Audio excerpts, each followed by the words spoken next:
What's up everybody and welcome back. In today's video I'm going to be walking you through a general overview of the Samsung Galaxy Z Fold 4. I'm going to be doing an overview of the device, technical specifications, and basically giving you an idea as to whether or not this may be a good device for you and why I made the decision to purchase it. So before we get started, don't forget to like and subscribe and check out the channel for new content. Alright, let's jump straight in.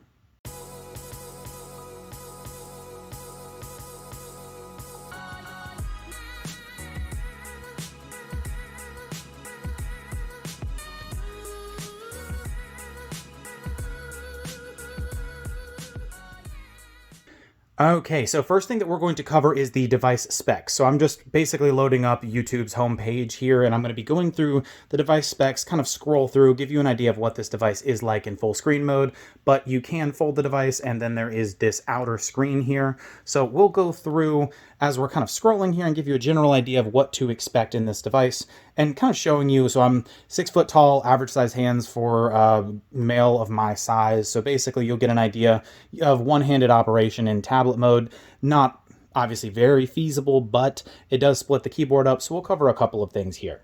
So going over the high level specs. So the Samsung Galaxy Z Fold 4 is basically the newest version of the Z Fold 3, so the newest iteration. So you have a 6.2 inch outer display and a 7.6 dynamic AMOLED display when it is unfolded. So closing the phone effectively locks the device. And again, you can see this 7.6 inch dynamic AMOLED display when it's unfolded. Now, one thing I want to note, I'm sure a lot of people ask, and yes, you can still see the line straight through the middle and you can feel it. It's not as pronounced from what I've been told as it is in previous models, but just to let you know, that is something you will notice.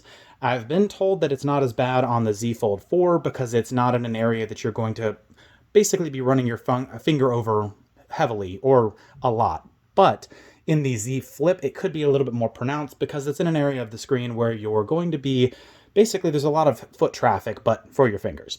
So let's go into more of the pros and specs. So for the device itself, on the inside and outside, the cool thing is you still get that double tap to unlock or basically wake up the device itself. So you have the refresh rate of 120 Hertz, which is great to see. You have 5G capability, which is pretty much expected at this point. You do have the really high screen-to-body ratio of 90.79%, and then you do have wireless charging for those of you that are actually interested in doing wireless charging. Now, for those of you that are interested in seeing what comes in the box itself, so pretty traditional looking box. I do have an unboxing video I will put in the description, but going over the unfolded specs essentially. So you have your 7.6 inch AMOLED display. The resolution here is 2176 by 1812 pixels. So you have 373 pixels per inch. And again, dynamic AMOLED display with a 120 Hz refresh rate. So you do have HDR support, ambient light sensor, and proximity sensor. So again, a lot of tech built into this device. Now the front display, so if we were to close the device, and you'll have the front display here. So basically just like any other device, type in your PIN and it's unlocked. And basically it just feels slightly smaller or thinner than an S20, but a little bit taller. Now, this is with a case and a screen protector on it. The case does not add too much bulk, but as you can tell, this is still going to be a pretty thick phone. And yes, you do still have a little bit of a gap right here, which gets smaller as you get to the device actually being closed. Traditional USB Type-C charging, and this is the original Samsung case that actually came with the device when I pre-ordered.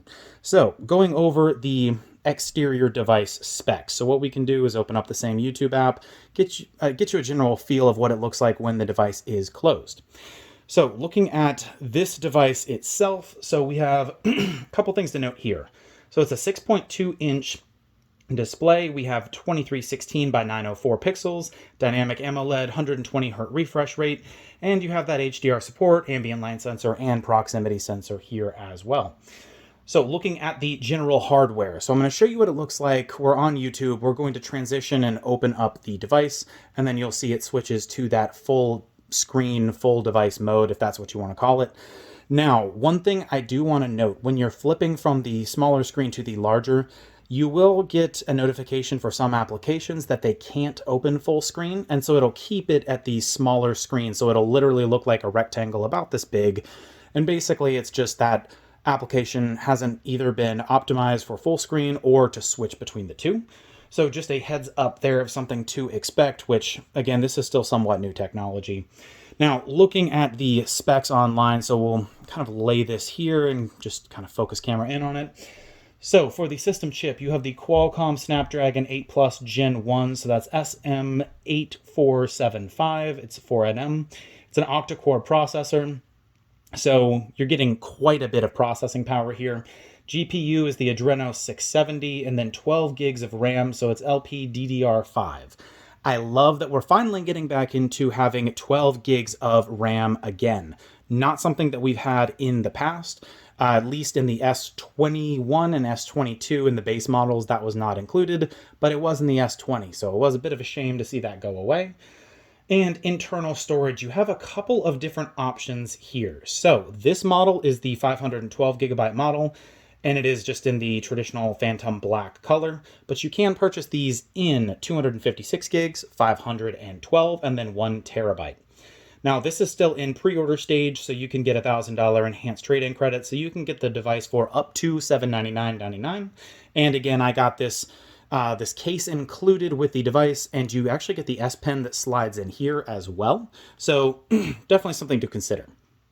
And again, that trade-in credit does change based on the device that you're actually trading in. So going back to device specs, so you do have this coming with Android 12. Looking at the battery capacity, because obviously this is quite a bit of space for the screen itself, you're looking at a 4,400 milliamp hour battery, not replaceable. You do have fast charging and QI wireless charging as well. And then when we flip it over, you obviously see your main screen.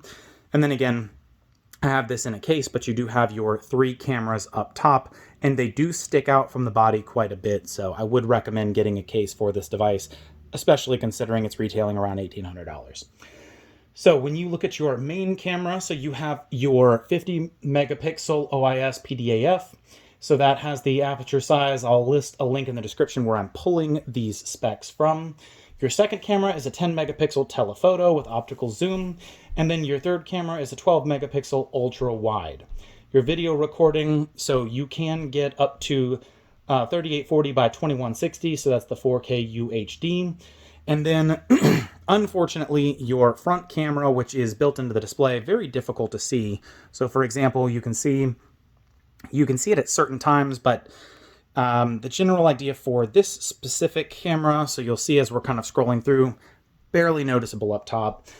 But the downside to this camera is it is a 4 megapixel underscreen camera. So again, you're going to be losing some quality when it comes to the actual front-facing camera, depending on the device you're switching from. Not make it or break it for a lot of people, especially when you consider you have the ability to fold the device, sit it down, and take a picture with the main cameras. So going through the device dimensions, because again, this is a sizable phone. Even when it's unfolded, it's still going to have about the thickness of a traditional tablet, maybe a little bit more in some cases. So you have a 6.11 by 5.12 by 0.25 inches.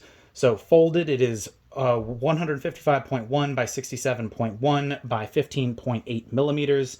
General weight is 9.28 ounces. So yes, it is about as heavy as you would expect. Now, it does have IPX8 water resistance rating, so good to hear that if there's light sprays of water, it's going to be okay. And it does have fingerprint biometrics, so basically the touch fingerprint.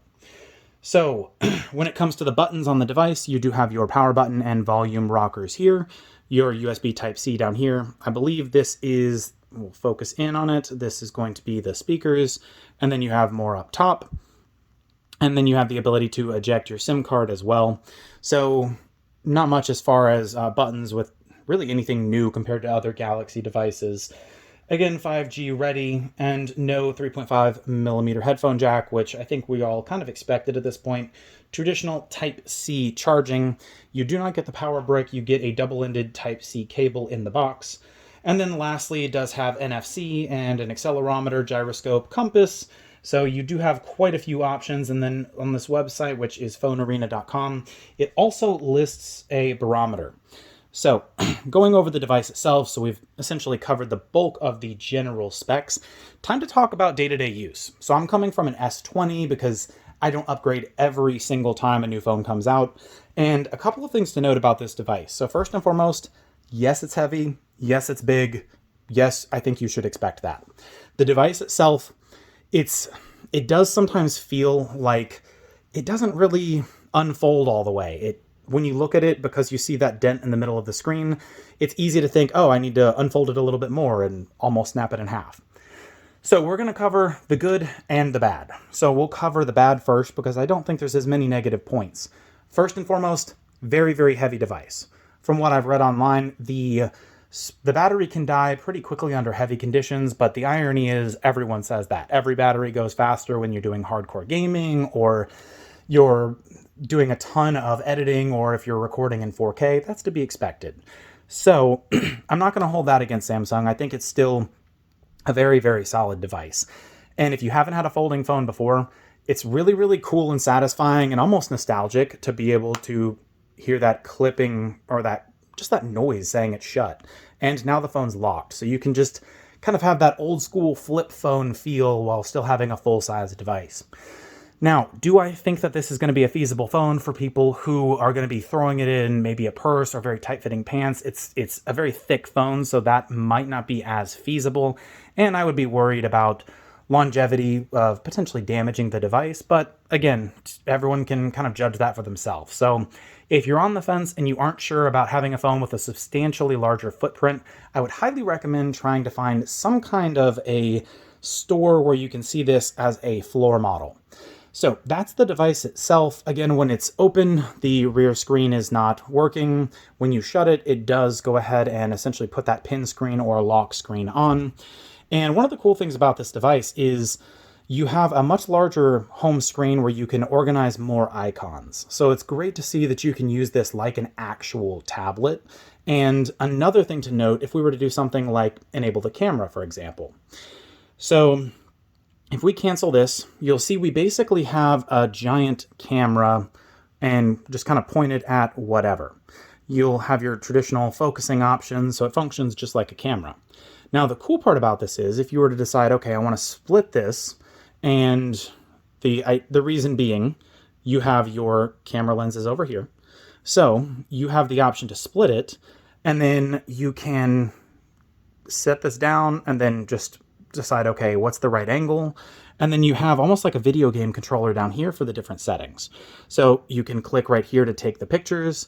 You'll see there is a little bit of a delay, so if I'm tapping really, really quickly, but you'll have the general idea. So you have all of your video and photo options to start here, and then as we kind of zoom in down here, you'll basically just see what it looks like. So all those settings, instead of being up here, are transitioned as the screen is split.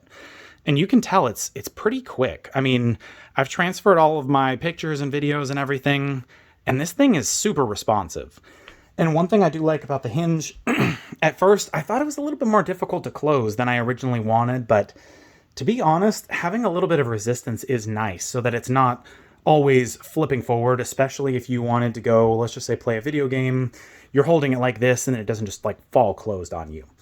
So it does have a little bit of give.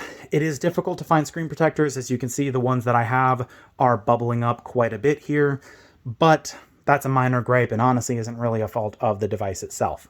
So we will switch over and just look at some potential games. So if we were to look at something simple that everyone's familiar with, for example, something like Angry Birds, we'll see the startup screen and just give you a general idea of what to expect, but it's what you would expect. You have 120 hertz refresh rate, a massive screen, solid speakers, solid just general parts. So it is a newer Snapdragon processor, meaning you will get great performance, but possibly sucking up a little bit of extra battery life.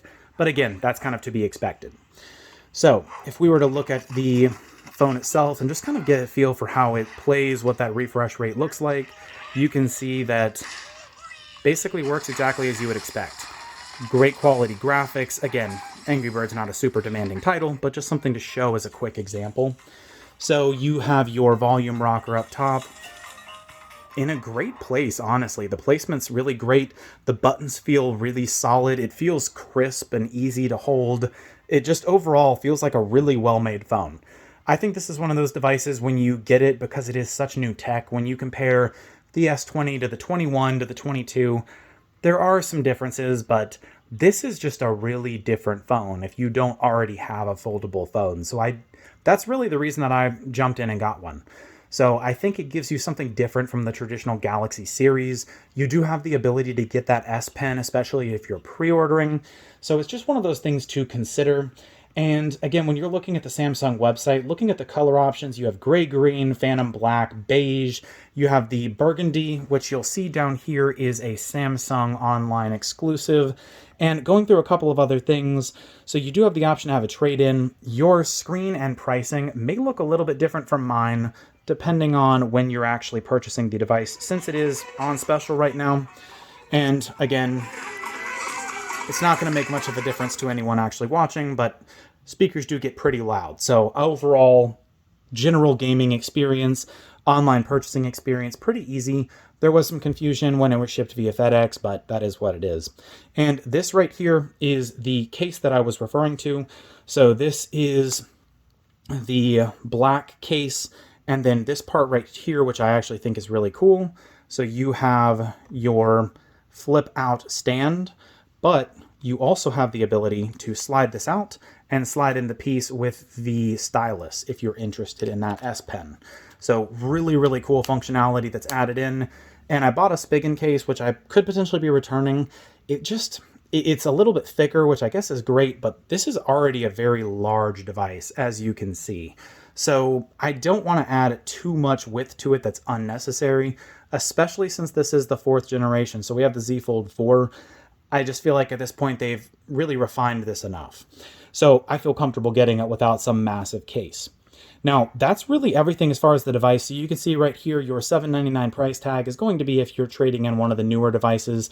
Mine ended up being just shy of $1,200, and I was trading in an S20. So it is very much dependent on what you purchase. So kind of closing off the video with my final thoughts on the device itself, it's definitely not a one-handed phone. It's not something that you can, for example, trying right now, I can't even get my thumb in between to flip it open. So you do need 2 hands to open the device. No complaints there. When you shut it, part of me wishes the screen would light up immediately. I'm working on default settings. That could be something later. But overall, I would say my biggest concerns about the device are also, ironically, some of the benefits. The biggest concern is it's really thick, but that thickness comes with having a foldable device. I haven't had the chance to test out the battery too much. I can say that without heavy use, I haven't drained a ton of battery. I just charged it to 100%. Haven't been using it that much. I'm already down a couple percent, so you may struggle if you're using this in full screen mode. You're probably going to be struggling to get a full day's worth of use depending on what you're doing.